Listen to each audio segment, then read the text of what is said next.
This private mumbling made both time and distance pass until he reached the sea and came upon a cottage where a barmaid named Saduri lived. He beat the door impatiently, and when she called, "Where are you going, traveler?" and came to see, she saw him as half crazed. Perhaps he is a murderer, she thought, and drew away from him in fear. "Why do you draw back like that?" he asked. "Has grief made me so terrible to look at?" "Who are you? You are no one that I know." "I am Gilgamesh, who killed Humbaba and the Bull of Heaven with my friend." "If you are Gilgamesh and did those things, why are you so emaciated and your face half crazed?" "I have grieved." "Is it so possible to believe?" he pleaded. "My friend who went through everything with me is dead." "No one grieves that much," she said. "Your friend is gone. Forget him. No one remembers him. He is dead." "Enkidu, Enkidu," Gilgamesh called out. "Help me. They do not know you as I know you." Then she took pity on him and let him enter and lie down and rest. She gave him her bed to fall into and sleep, and rubbed his back and neck and legs and arms when he was coming out of sleep, still muttering about the one who went with me through everything, like those old people who forget their listeners have not lived through their past with them, mentioning names that no one knows. Enkidu, whom I loved so much, who went through everything with me. He died like an ordinary man.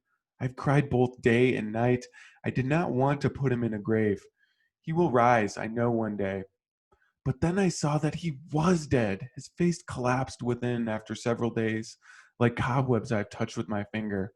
She wiped his face with a moist cloth, saying yes, yes, yes, yes. As she made him cooler, trying to help him to forget by the steady softness of her flesh, she moved her lips across his chest and caressed the length of his tired body and lay over him at night until he slept.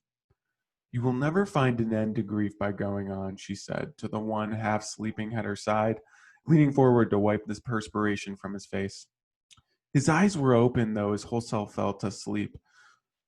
Far off alone in some deep forest planted in his flesh, through which he felt his way in pain without the help of friends.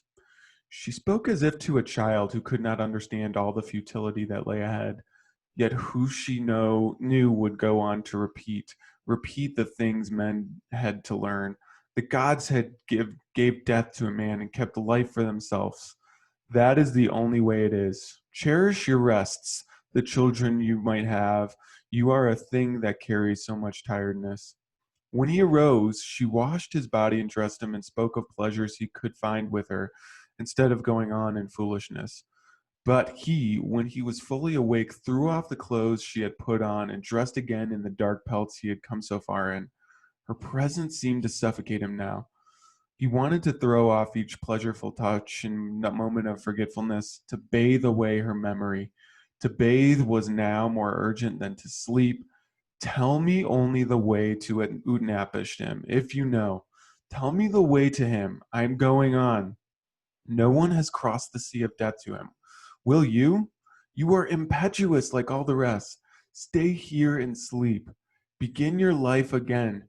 You have come so far. You need much sleep." He was fully awake with desperate energy. "Tell me the way."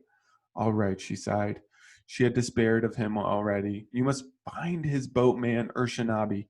He has stone images that will show the way, if it can be arranged for you, who are so blind with love of self and rage, to reach the other side. It will be through his help, his alone, if it cannot be. Then turn back. I am still fool enough to take you in." She turned in anger back to her house and slammed the door, not listening as he screamed at her. "I am not blind with self love, but with loss." He felt his head split with the pain of making himself heard by her, by all the world. It was as if his mind exploded into little pieces. He struck at everything in sight. He hurried with his axe drawn from his belt down to the shore to find this Urshanabi. Coming upon some stones that stood in his way, he smashed them into 1,000 pieces. Urshanabi, a lean old man with graying hair, browned by the brackish water of his river, laughed at the stranger's folly and even danced to mock the crazed man's act.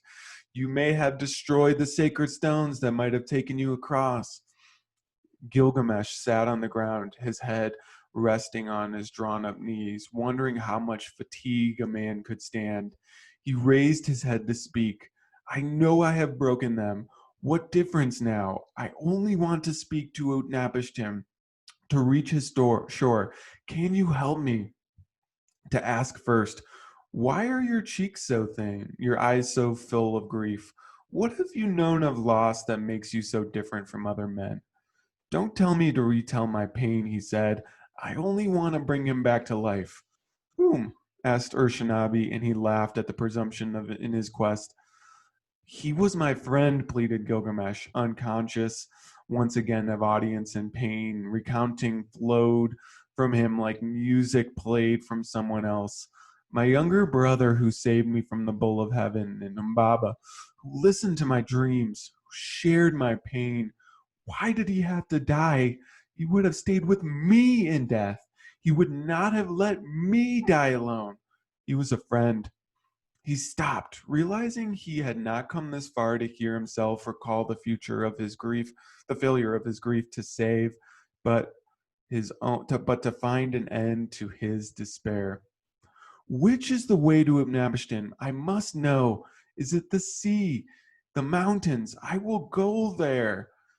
I told you, Urshanabi said, the stone images are destroyed. If you had been as reverent with them as with your friend, they might have helped you cross.